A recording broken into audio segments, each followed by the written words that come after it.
आजको यस सम्मान कार्यक्रमका आदरणीय सभापति, यस विद्यालयकी सहायक प्रधानाध्यापिका श्रीमती परीक्षा लामाज्यू, विगत महानगरपालिका शिक्षा प्रशासन महाशाखाका प्रमुख श्री अरविन्दलाल कर्णज्यू, व्यस्त समयका बावजुद हाम्रो निमन्त्रणलाई स्वीकार गरी पाल्नुभएका विशिष्ट अतिथिज्यूहरू र विद्यालय व्यवस्थापन समितिका सदस्यज्यूहरू, शिक्षकगण, विद्यार्थीवर्ग र उपस्थित सम्पूर्णमा मेरो न्यानो अभिवादन तथा नमस्कार। भन्ने गरिन्छ सफलता एक्लै हासिल हुँदैन। हुन त यो कथा पूर्ववक्ता महानुभावहरूले भनिसक्नु भएको कुरा हो। यो दृढ छ। हुन त भन्ने गरिन्छ सफलता एक्लै हासिल हुन सक्दैन।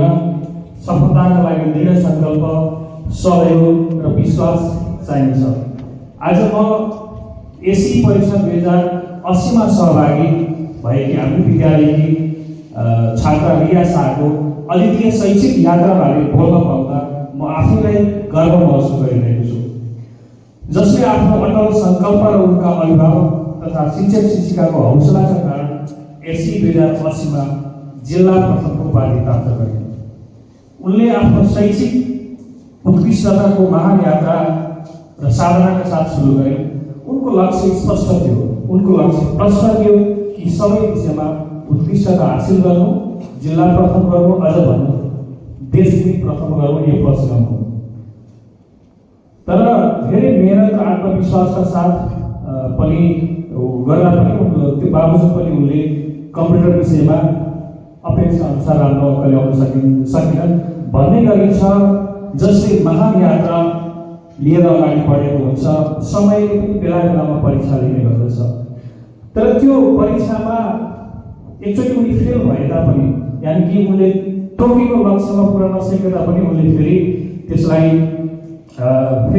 रिक्रुटमेन्ट रिचेकिङको कुरा अघि आइपुगिसकेको छ। तर रिया सामान्य विद्यार्थी थिएनन्। उनले कहिले पनि हिम्मत हारेनन् र उनको हरेक कदममा, हरेक पाइलामा, क्षण क्षणमा साथ दिने दरिला अभिभावक हुनुहुन्थ्यो, गतिला अभिभावक हुनुहुन्थ्यो उनको परिवारका। र आफूभित्र विश्वास मात्र होइन, नैतिक समर्थन पनि दिनुभयो अभिभावकले। र उहाँहरूले यो सिकाउनु भयो कि असफलताहरू स्थायी हुँदैन, अस्थायी हुन्छन्। असफलता नै सफलताको जननी हो। असफलताकै सिडी टेकेर सफलतामा पुगिन्छ भनेर उहाँहरूले हौसला दिनुभयो।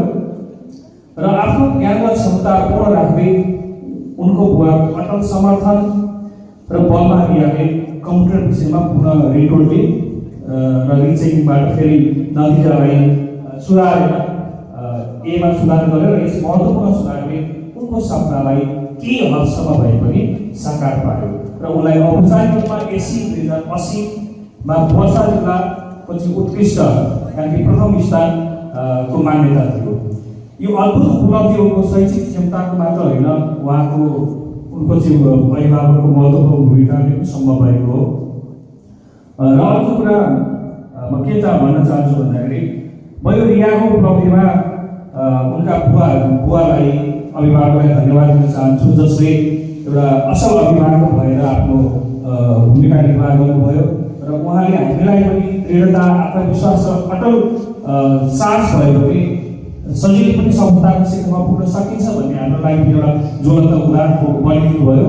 र आज रिया शाहले जसरी हामीलाई गर्वन्वित गराएकी छिन् र उनको मेहनत र सङ्घर्षले अनगिन्ती विद्यार्थीको अभिभावकहरूलाई एउटा एक्जाम्पल उदाहरण बनाइदिएकी छिन्।